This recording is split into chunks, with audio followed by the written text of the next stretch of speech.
Hello everyone and welcome to Organic Matters, the podcast brought to you by the Irish Organic Association. It's a gorgeous sunny day here in County Meath and I'm here with Fiona and John Curran on their farm, and there's a mix of things going on. We're in front of some beef cattle here, there's tillage, there's sheep, but there's also some turkeys as well. But Fiona, you're going to talk to me about the turkeys because obviously currently while we're recording this, all poultry is being housed for biosecurity measures just to prevent the spread of bird flu. There's no bird flu on your farm, we're not saying there is, but all poultry is housed at the minute. So how are you finding the restrictions? Yeah, the restrictions are quite restraining. We are organic and free range birds, so they require to be outside, and that's what they like, eating their nettles and roaming the paddocks. So yeah, definitely very difficult. We had to extend the shed where they were, trying to leave in more roosting facilities, kind of just trying to keep them more cabbage, different stuff that will keep them occupied so they won't start pecking each other or whatever. But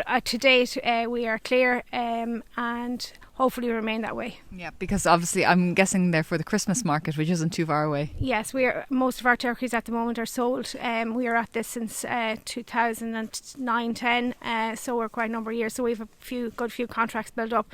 So yeah, we're at the moment we're sold out. And how many turkeys do you have? We just do around 100 or 100 and so around that.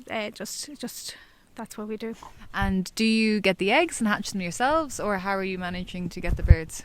We buy the birds in already when they're 6 weeks old, from an organic hatchery. Yeah.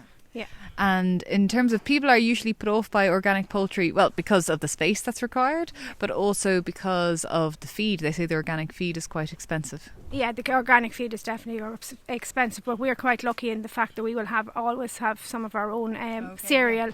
So we have barley and oats at the moment from our own crop. So we keep some of them. We keep that for ours. So that's what we do. We do start off with ration, but we mix them up. Plus they're outside every day. Well, normally they're outside every day. They must taste delicious. That must be the reason why you're still doing it. People come back. Yeah, absolutely. We don't really have to advertise. It's more the mouth more so. Yeah, no, the apples. They eat apples from the orchard that we'd have here. They eat nettles, is their main love, and dock leaves. So there's plenty of them. So so definitely, but they are missing out. So we are cutting them and bringing them in, but that's not going to sustain them either. Do you know, it's the actual they like to be outside. But anyway, it's a pity, isn't it? Well, that's just the restrictions that's here at the moment. It would be better if they were out, but we have to be mindful of other industries. There's a lot of producer of poultry not far from here where we actually get her, and they have gone down, so we are restricted. We are very mindful of that. It's very real and that it can happen. And I guess people might be wondering as well, how did you get into it? Because it's quite a brave thing to do. Like, did it build up slowly, or was it just slow? Let's get some turkeys and figure it out. I suppose we purchased our farm because we're kind of quite different from the normal kind of run the mills. Myself and John bought this farm in 2002 as a young innocent couple, and John smiling over there. I suppose the innocent, yeah, and naive, I suppose, and I suppose financially we were very tight, and we decided sure we'll take a chance. And we took 50 the first year. We got on grand with them, and we kind of slowly got them sold and stuff. So that's where it started from. They kind of fit our cycle. We have cereal in the shed during, if it doesn't go to Flahavans or whatever, and that's kept here. So then it's just the turkeys come in August. They go in December. Our sheep come in January for lambing. It just fits the bill, and it's a time of year where you kind of can spend. There's cattle are out, and they're in, so you're in the yard anyway, so it's easier to manage them. Sounds like there's an inch of space wasted, but can't be. Not when you're paying banks back. In terms of, and I'll let you go now because I know you're in a hurry, but abattoirs, do you find it hard to find an abattoir that'll kill turkeys? Because it seems to be getting hard for a lot of people. We're lucky that we have a large processing unit quite close to here, about 3 miles from the home farm here. So definitely, no, we're just lucky where we're located, and that they will facilitate. Now, it has restrictions are, we have to get them killed in the mornings, and there's different things because they're organic and stuff, but they are very facilitating. And we're just lucky. Well, I'll let you go because something or someone has to be collected, don't they? That's part of farm life too. Thank you, Fiona. Thanks for that. John, you're going to take over the reins now in terms of telling me a bit about the farm. So the turkey side has been covered. There's beef cattle in the shed in front of me and they look quite young. Do you breed your own beef cattle or do you buy them in, or how do you work it? We breed all our own stock. We have roughly 45 suckler cows, kind of a cross of like Simmental, Hereford, Angus. I have 2 bulls, a Hereford and a Simmental bull. So we kind of run a winter or an autumn calving herd and a spring calving herd, roughly 50-50. So all stock are reared to beef or maybe like forward store stage, like where they either go to the Good Herdsmen if they're fat, like for the factory, or else they end up being sold off as stores to other farms, like for finishing.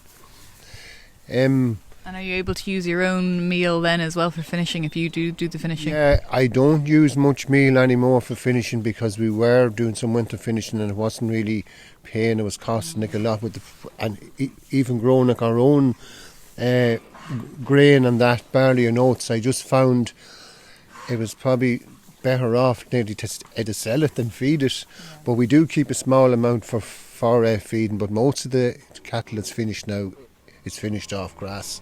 The ones that could be winter finished are sold as forward stores. And I guess in terms of beef prices this year, how have you found things?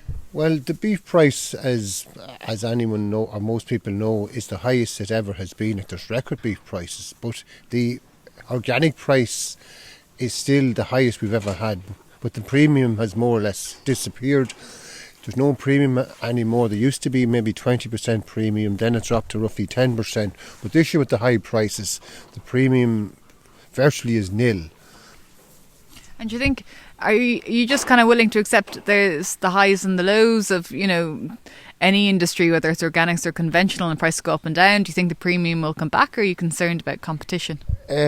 Well, the main reason why the premium has disappeared is the lack of competition in Ireland, like between factories. Basically, there's only one meat factory doing organic beef, and until maybe some of the other major beef processors like come into play and start buying organic, like it's not going to change. But having said that, I'd say most organic beef producers are very happy because it is the highest price they've ever had, at in and around €8 a kilo. It's phenomenal, really. When you say that compared to even thinking 12 months ago, it is phenomenal. Oh yeah, and at the price of cattle, like in some groups have actually doubled. So it is a good complaint. But going forward, to differentiate between like organic and conventional, like you do need to see some kind of a small premium, like if nothing else, because if not, like, what's the point? Well, you're in kind of an interesting position because you've got kind of 4 different things going on between the turkeys, the cattle, the sheep and the tillage. I mean, how do you find the premiums in the other side of things outside of beef? The sheep is okay. The problem with the sheep, like up to maybe the last year or two, like was getting them to a processor. There's a processor like in Wexford. It's a lot of travel. Like I used to send them down there, but the lamb factory in Navan, which is only about 15 or 20 minutes from here, opened 2 years ago to take lambs. They are taking a small amount of lambs like every week. It's probably like useful for me. That's close enough. I suppose when you when you don't have to pay transport costs, it works out roughly at maybe like €15 a lamb. When if you had to pay the transport costs and to gain, loss of weight on travelling and maybe like a little bit of a welfare issue, like in the travelling like a long distance, like you're down to maybe €8 or €10 a lamb, which a lot of people... Profit, are you talking, just to clarify for people listening? Extra on the top of what you would get. Yeah. Say like a premium. But the premium on the lamb like roughly is like €1 a kilo on top of the base price paid on the day. So for example, like base price for lamb for the last few weeks and this week is $7.50 a kilo. So organic lamb would make $8.50 a kilo, which is still quite a good price. Yeah, no, that's good to know because there's a lot of people listening who are always interested who aren't farmers or who aren't even sheep farmers. So no, it's good to know for them. Just before we move on to the tillage side of things, the cattle and the sheep, when do do you typically calve down, or when do you typically then lamb down for the sheep? Yeah, well, lambing would be a kind of lamb like in 2 batches. There's roughly 170 ewes here for lambing. Start lambing 120 of them around mid-February. They'd be finished by mid-March, and then about the 1st of April I lamb another 50 to 60, which is usually half ewe lambs and half just maybe second crop ewes. The cows calve, I kind of don't have that much of a set calving pattern. I've been trying to let them go and calve like when they come ready. I used to have maybe autumn calve or September, October, but this year, like with the good year and last year, they went and calved quick, and most of them actually calved at the end of July, August this year. And the spring ones, then I kind of set them that they calve in March or April. And if I have heifers coming along, I normally have maybe 5 or 7 heifers every year. I calve them maybe closer to May just to have them out in a bit easier on them. Yeah. If we stroll, because the tillage is just out this way, isn't it? Yeah. So if we just stroll out here and we'll just head out to the tillage. John, we've just come through a gate there, and there's some sheep in front of us now. When it comes to sheep, so one animal I'm not particularly fond of, but tell me about them. What breed am I looking at here? These are mostly Charlie Cross ewes. There's ewe lambs here. I'd keep all of my own ewe lambs. They'd be Charlie Cross, kind of a mix of a warble ram that I used to have 3 or 4 years ago. That's the black sheep. As you can see, half the sheep is probably black. That's his warble breeding coming through in them.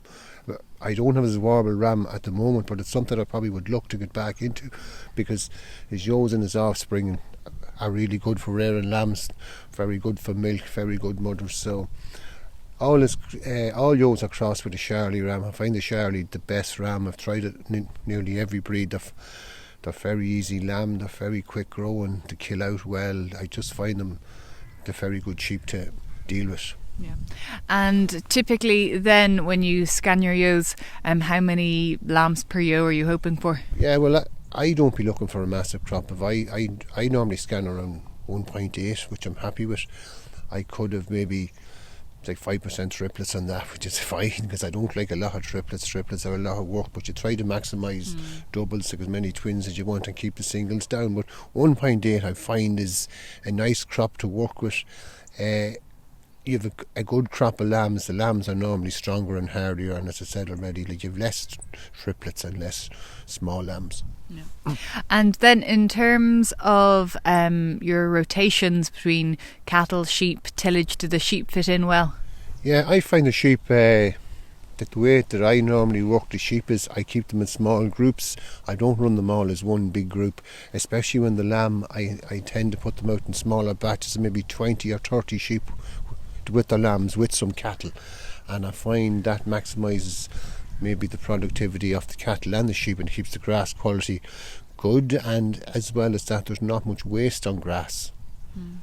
And we should have maybe covered it earlier, but roughly kind of how much land would you have here, and then how much of that would be for maybe livestock and how much of it would be for tillage every year? Yeah, well, I'm farming in total 70 hectares. Now around the house, which 70 hectares is roughly 175 acres.